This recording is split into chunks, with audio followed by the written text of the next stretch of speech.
ಅಮೆರಿಕದಲ್ಲಿ ಕರ್ನಾಟಕ ಮೂಲದ ವಿದ್ಯಾರ್ಥಿ ಸಾವು. ಪಶ್ಚಿಮ ಬಂಗಾಳದಲ್ಲಿ ಮತ್ತೆ ರೈಲಿಗೆ ಬೆಂಕಿ. ಕರ್ನಾಟಕದಲ್ಲಿ ಭೀಕರ ರಸ್ತೆ ದುರಂತಕ್ಕೆ 5 ವ್ಯಕ್ತಿಗಳು ಸ್ಥಳದಲ್ಲೇ ಸಾವು. ಈ ರೀತಿಯ ನ್ಯೂಸ್ಗಳಿಗಾಗಿ ಈ ವಿಡಿಯೋನು ಕೊನೆವರೆಗೆ ನೋಡಿ. ಹಾಯ್ ಫ್ರೆಂಡ್ಸ್, ಎಲ್ಲರಿಗೂ ಈ ಪಯಣ ಯೂಟ್ಯೂಬ್ ಚಾನಲ್ನ ಮತ್ತೊಂದು ಹೊಸ ವಿಡಿಯೋಗೆ ಸ್ವಾಗತ. ನೀವೇನಾದ್ರೂ ಈ ಪಯಣ ಯೂಟ್ಯೂಬ್ ಚಾನಲ್ನ ಮೊದಲ ಬಾರಿಗೆ ನೋಡ್ತಾ ಇದ್ರೆ ಈ ಚಾನಲ್ನು ಸಬ್ಸ್ಕ್ರೈಬ್ ಮಾಡ್ಕೊಳ್ಳಿ. ಹಾಗೆ ಈ ರೀತಿಯ ಹೊಸ ವಿಡಿಯೋಗಾಗಿ ಪಕ್ಕದಲ್ಲಿ ಬರುವ ಬೆಲ್ ಐಕಾನ್ ಕೂಡ ಕ್ಲಿಕ್ ಮಾಡ್ಕೊಳ್ಳಿ. ನಾನು ನಿನ್ನೆ ಅಷ್ಟೇ ಆ ನ್ಯೂಸ್ನ ವಿಡಿಯೋದಲ್ಲಿ ಮಾಹಿತಿ ನೀಡಿದ್ದೆ. ಕರ್ನಾಟಕ ಮೂಲದ ಸಾಕೇತ್ ಶ್ರೀನಿವಾಸಯ್ಯ ಕಾಣೆಯಾಗಿದ್ದಾರಂತ ನಿನ್ನೆ ಅಷ್ಟೇ ಮಾಹಿತಿ ನೀಡಿದೆ. ಆದ್ರೆ ಇದೀಗ ಅವರು ಸಾವನ್ನಪ್ಪಿದ್ದಾರಂತ ಅಮೆರಿಕದಲ್ಲಿರುವ ಭಾರತದ ಕಾನ್ಸುಲೇಟ್ ಈಗ ಮಾಹಿತಿ ಹಂಚಿಕೊಂಡಿದೆ. ಅವರು ಸಾವನ್ನಪ್ಪಿರುವ ಬಗ್ಗೆ ಅಮೆರಿಕದಲ್ಲಿರುವ ಭಾರತದ ಕಾನ್ಸುಲೇಟ್ ಇದೀಗ ಪ್ರಕಟಣೆ ಹೊರಡಿಸಿದೆ. ಅಮೆರಿಕದಲ್ಲಿ ಭಾರತದ ವಿದ್ಯಾರ್ಥಿಗಳು ಈ ರೀತಿಯಾಗಿ ಸಾವಿಗೀಡಾಗ್ತಾ ಇರೋದು ಇದೇನು ಮೊದಲಲ್ಲ. ಇದೇ ರೀತಿಯಾಗಿ ಮೊನ್ನೆಷ್ಟೇ ಒಬ್ಬ ಹುಡುಗಿ ಕೂಡ ಅಮೆರಿಕದಲ್ಲಿ ಸಾವನ್ನಪ್ಪಿದ್ರು. ಆ ಬಗ್ಗೆ ನಿಮ್ಗೆಲ್ಲ ಗೊತ್ತೇ ಇದೆ. ಆ ಘಟನೆ ಮಾಸುವ ಬೆನ್ನಲ್ಲೇ ಅದೇ ರೀತಿಯ ಒಂದು ಘಟನೆ ಆಗಿದೆ ಅಂತ ಹೇಳ್ಬಹುದು. 22 ವರ್ಷದ ಸಾಕೇತ್ ಶ್ರೀನಿವಾಸಯ್ಯ ಫೆಬ್ರವರಿ 9ರಂದು ಕಾಣೆಯಾಗಿದ್ರು. ಫೆಬ್ರವರಿ 9ರಂದು ಮುಂಜಾನೆ ಜಾವ ಕಾಣೆಯಾಗಿದ್ರು.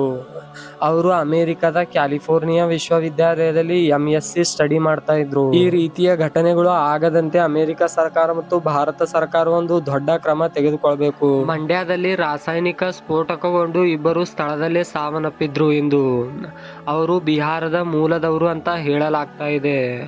ಆ ರಾಸಾಯನಿಕ ಕಂಪನಿಯನ್ನು ಒಂದು ಸ್ಥಳದಿಂದ ಮತ್ತೊಂದು ಸ್ಥಳಕ್ಕೆ ಶಿಫ್ಟ್ ಮಾಡ್ತಾ ಇದ್ರು.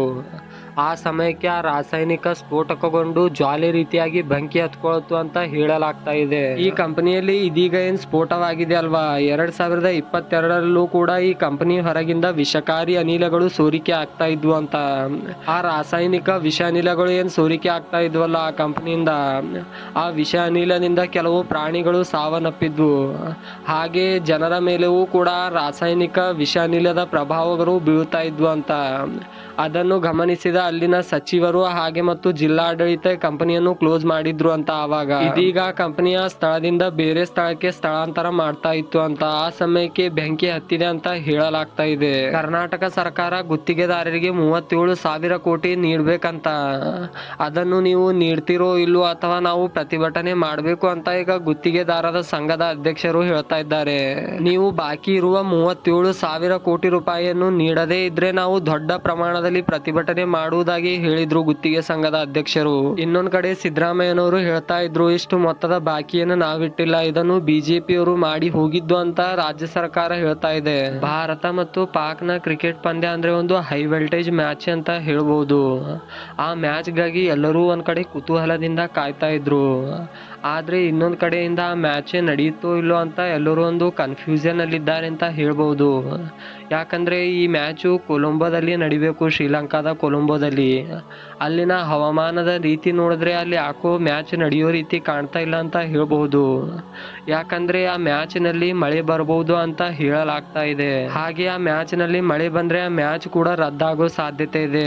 ಹಾಗೆ ಆ ಮ್ಯಾಚ್ ನಡೆಯೋ ಸಮಯದಲ್ಲಿ ಏನಾದ್ರೂ ಮಳೆ ಬಂದ್ರೆ ಡಕ್ವರ್ತ್ ಲೂಯಿಸ್ ನಿಯಮ ಅಪ್ಲೈ ಆಗಿ ಪಾಕಿಸ್ತಾನ ಗೆದಿಬಹುದಂತ ಹೇಳಲಾಗ್ತಾ ಇದೆ. ಪಶ್ಚಿಮ ಬಂಗಾಳದ ಪೂರ್ವ ವರ್ಧಮಾನ್ ಜಿಲ್ಲೆಯಲ್ಲಿರುವ ಕೋತ್ವಾರ್ ರೈಲ್ವೆ ನಿಲ್ದಾಣದಲ್ಲಿ ರೈಲ್ವೆ ಬೋಗಿಗೆ ಎಂದು ಬೆಂಕಿ ಬಿದ್ದಿತ್ತು.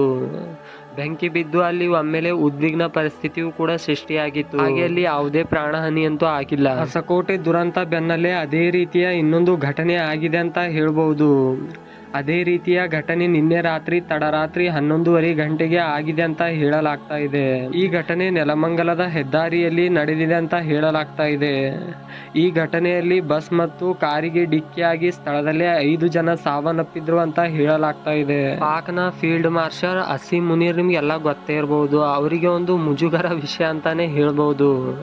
ಯಾಕಂದ್ರೆ ಜರ್ಮನಿಯ ಮ್ಯೂನಿಚ್ ನಲ್ಲಿ ಒಂದು ಸಮ್ಮೇಳನ ನಡೀತಾ ಇತ್ತು. ಆ ಸಮ್ಮೇಳನಕ್ಕೆ ಫೀಲ್ಡ್ ಮಾರ್ಷಲ್ ಆದಂತ ಅಸೀಂ ಮುನೀರ್ ಅವರು ಕೂಡ ಹೋಗಿದ್ರು.